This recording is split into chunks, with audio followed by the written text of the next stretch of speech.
আরে আরে দাঁড়াও, স্ক্রল করার আগে দেখো, অনেকের মধ্যে না একটা ধারণা থাকে যে আলু খেলে হয়তো ওয়েট অনেক বেশি বেড়ে যাবে।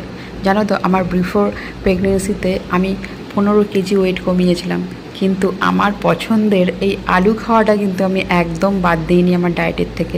তো যাই হোক, আমি সিঙ্গাড়া খেতে খুব ভালোবাসি। তো সিঙ্গাড়া আনার জন্য সেদিন আমাদের বাড়িতে না কেউ ছিল না। তো কি করলাম, সিঙ্গাড়ার তরকারিটা বানিয়ে নিলাম।